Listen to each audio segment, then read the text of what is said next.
Welcome to my 3-part video series, The Ultimate Makeup Tutorial. I come to you right now from my beauty studio in Miami, Florida, and for decades I've been serving Miami's most discerning women. This video series is inspired by all the questions that I've received from my own clients over the years. If you've ever wanted to diffuse your fine lines, if you ever wanted to smooth out your skin or hide any discoloration or skin imperfection like hyperpigmentation, if you've ever wanted to learn how to sculpt the features of your face without those zebra contouring lines, then you've come to the right place. In the first video, you are going to learn all about the why we contour the face, how to prep the skin so that your makeup can last all day, and how to properly contour your face using products you probably already have in your makeup bag. I'm so excited to share this information with you. If you have any questions, please comment below. I want to hear from you. I'll see you after the video.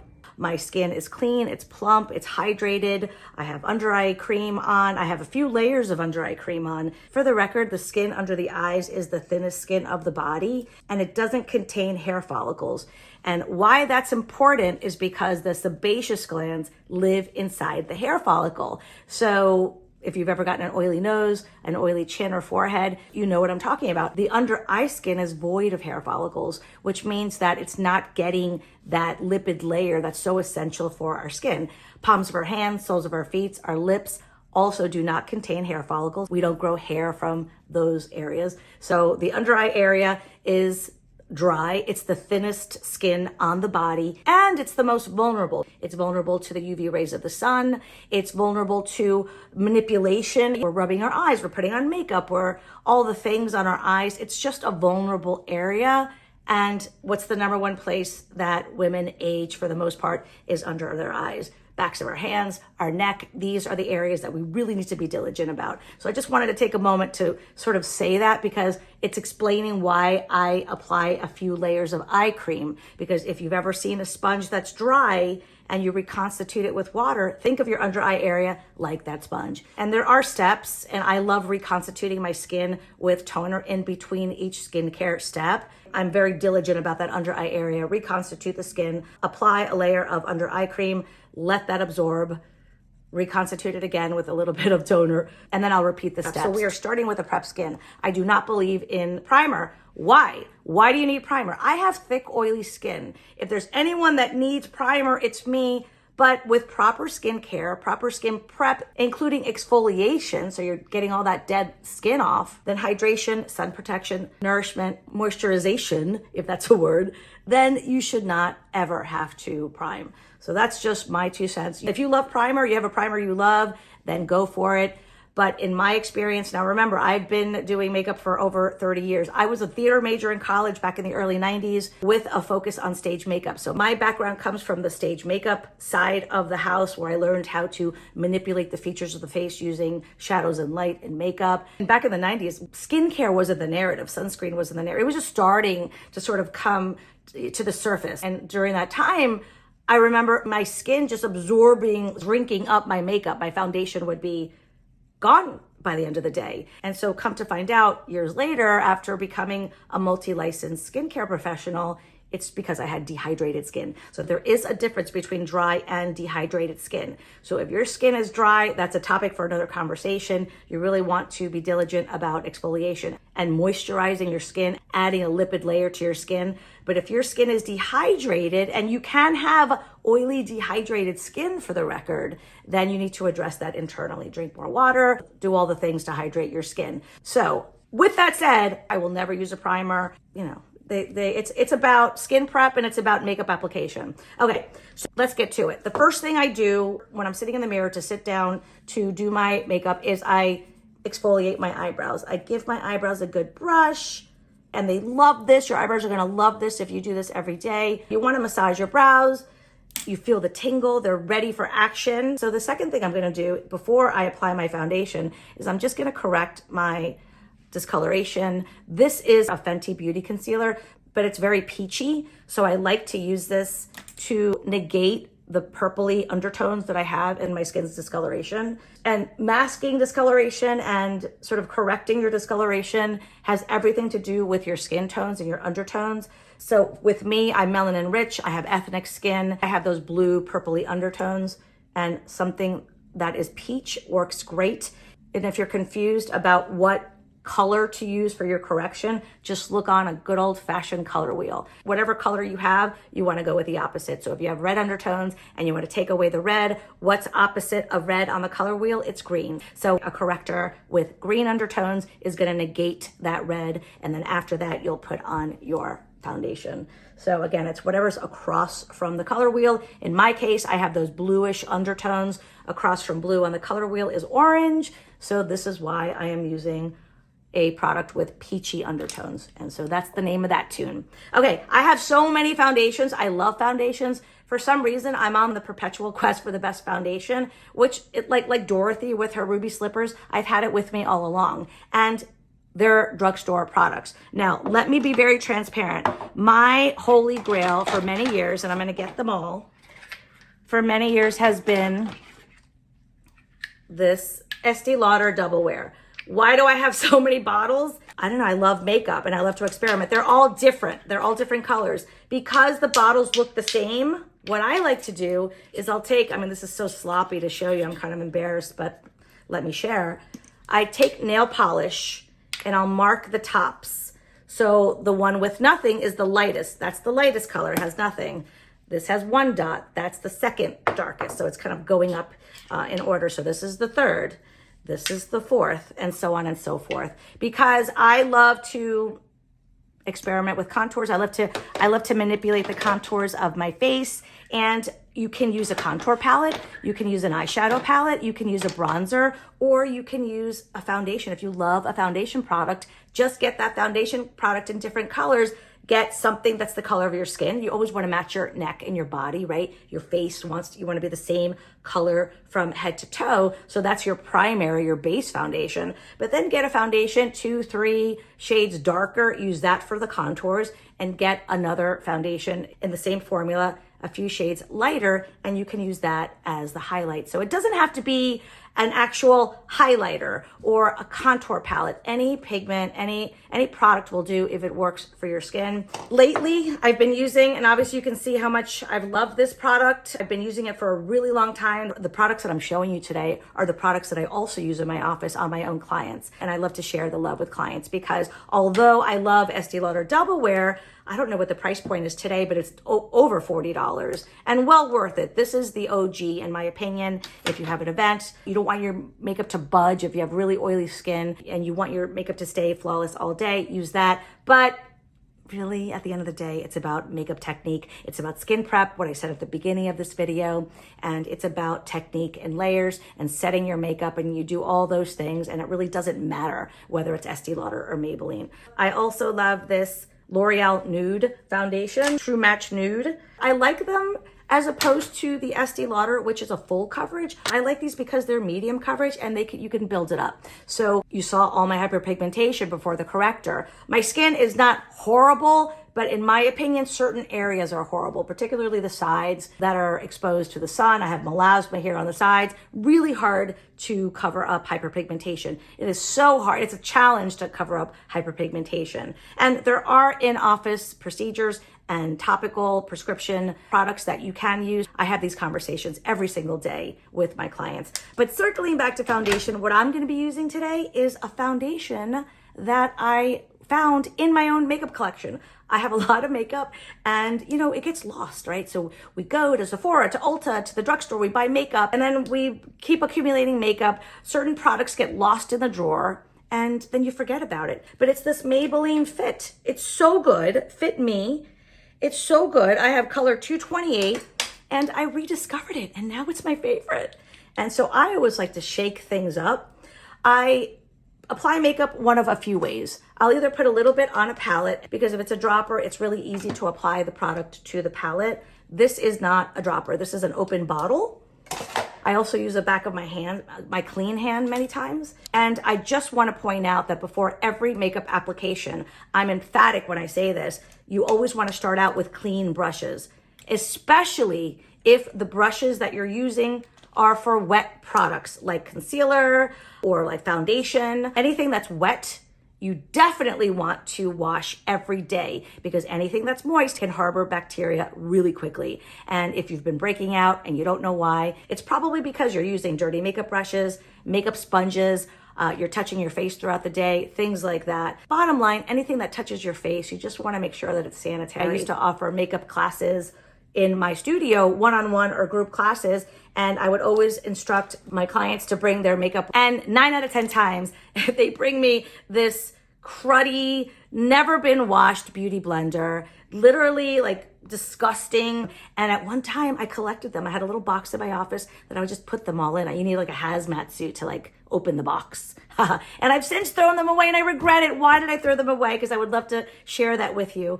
But anyhow, I digress. So you definitely want to, you don't want that. You don't want, a hazmat situation with your makeup application brushes, whether you use a brush or a sponge.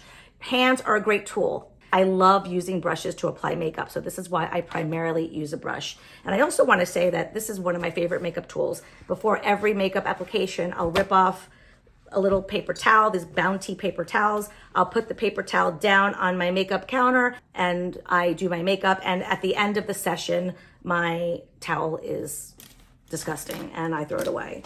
And so makeup is dirty, it's dirty. So you want to make sure that you always work in a clean area and you keep your brushes clean. Okay, so with that said, before I put on my concealer and a little bit of bronzing, I'm gonna apply my foundation. Again, I'm using the Maybelline Fit. It's a bottle situation, so I'm not gonna pour it on my hand, but because I have a brand new clean brush that I cleaned last night and it's dry, I'm just sort of dipping it just in the cap.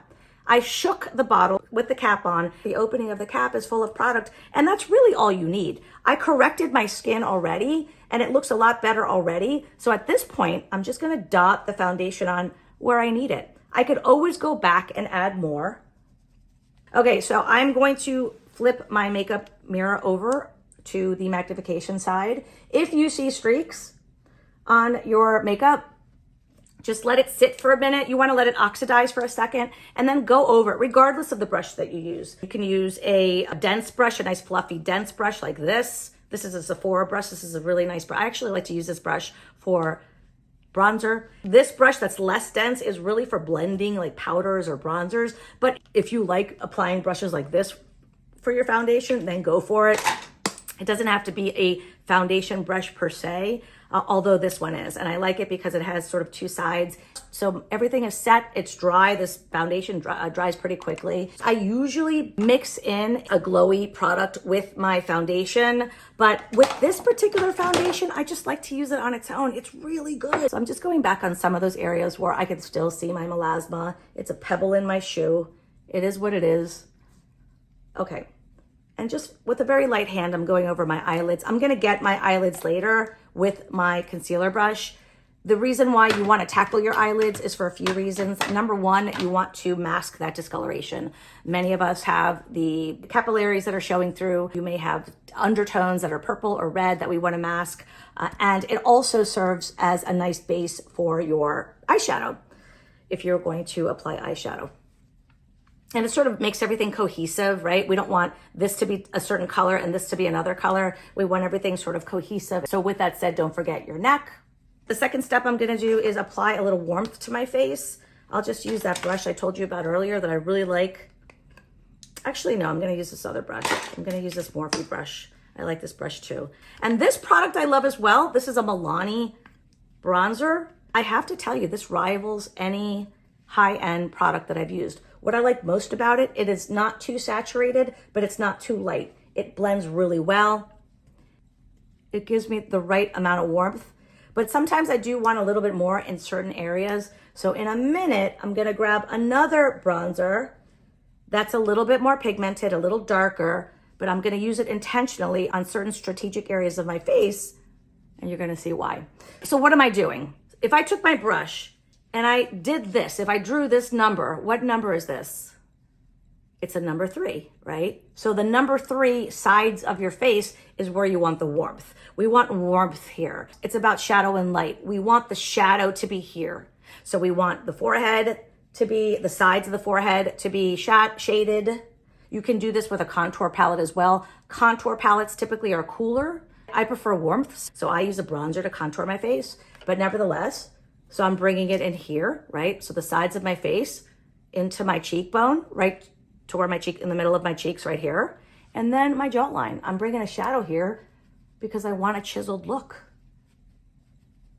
Now, with that said, if you have a very low hairline, which many women and many of my clients over the years do have, you don't want to add shadow to your forehead because it's going to bring your forehead down even lower. And by extension, if you have a really high forehead and you want to sort of give the illusion of making it smaller and bringing it down, then you definitely want to be intentional with bringing shadow here to the perimeter, into your hairline. Get it into your hair, like literally into the hairline. You want that pigment to be blended into the scalp, into that hairline, particularly like I mentioned, if you have a large forehead. But there's no rules in makeup. At the end of the day, you do what you want. But if you want to manipulate certain features of your face, and if you don't want to enhance certain things, for example, if you have a very low hairline, just avoid any shadow on the forehead altogether. You just want to stick with your makeup, and you want to stick with a little bit of highlight, and then of course, setting powder, and call it a day. Same theory applies with your eyes. I love a smoky eye, and my eyes are not wide set. They have the flexibility where I can do a smoky eye as well as other highlights in other parts of my eyes. But if you have eyes that are really wide set, you don't want to apply any highlight here to the inner corner of the eye because it's just going to pull your eyes farther apart. So, makeup serves a purpose. It's not one size fits all. And the problem that I have with some social media is that they're teaching the masses how to apply makeup in a one-size-fits-all cookie-cutter format, and that's not the name of that tune. It needs to be specific to the face, to the anatomical shape of the face. So you can see how I have some warmth to my face right now, but that's not enough. That is certainly not enough for me right now. So I'm gonna kick it up a notch, and I'm going to take that same brush, and I'm gonna get this product by LYS. I love this. I just bought a new one. This is my new one. The first one lasted me well over a year, and I use it every day. And it's not even that expensive. So this is a really good bronzer. I can open it up and put it on my face. I choose not to. I don't recommend doing that. I always recommend applying product. First apply it to your hand or on a spatula or on the brush first, but don't ever apply it directly to your face. So I'm picking it up with the brush, and then I'm gonna blot it on my clean hand. I never want to apply it directly. If this were a powder product, I would blot it on my paper towel, but I'm not gonna blot it on my paper towel because I want to use this product on my hand later when I need more. So in theory, I should be using a smaller brush because I just want to manipulate the hollows of my cheeks, but I don't want to dirty another brush. So I'm just going to use this. And guess what? That original foundation brush, which is here, I'm putting it aside. I'm not done with this. This is now going to be used as an eraser.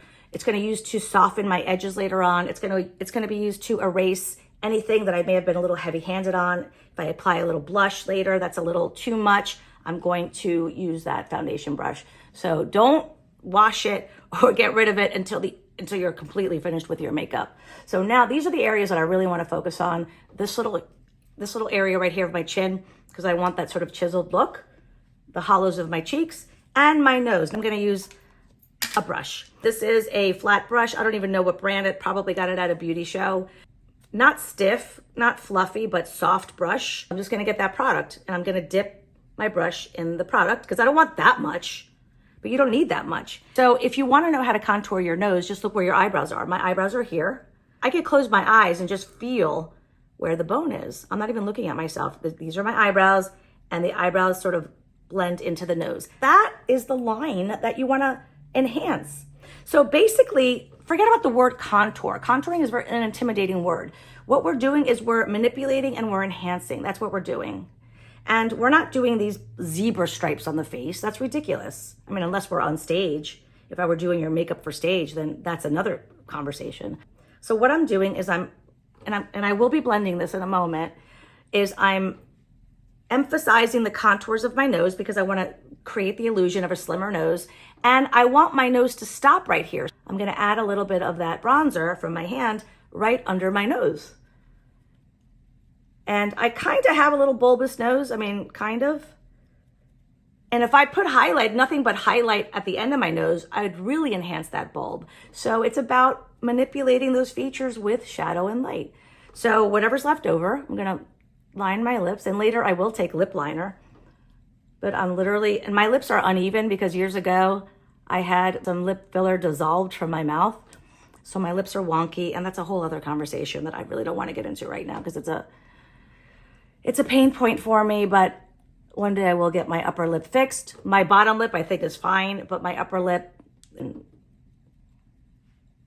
So I'm gonna just outline my lips so you can sort of see. I mean, I look kind of weird, right? But not too weird. And now I'm taking that foundation brush that I used earlier, no additional foundation on it, and I'm just stippling. I'm not gonna wipe because I don't wanna wipe away what I've just done. I'm just blending the edges. I'm blending what I've just done.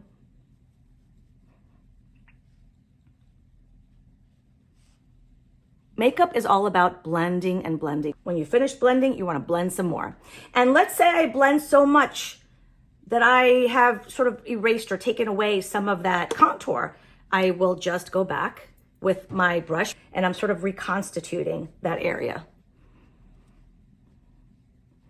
All right. So these are wet products. I've used nothing dry so far, right? So these have all been wet products. And so I want to finish my wet category before I move on to my dry. So I hope you enjoyed that video. You learned how to properly manipulate and contour your face. And in the second video, we're going to use highlight to further sculpt your face. And I'm going to show you how to set your makeup so that it stays on all day. I'll see you on the inside.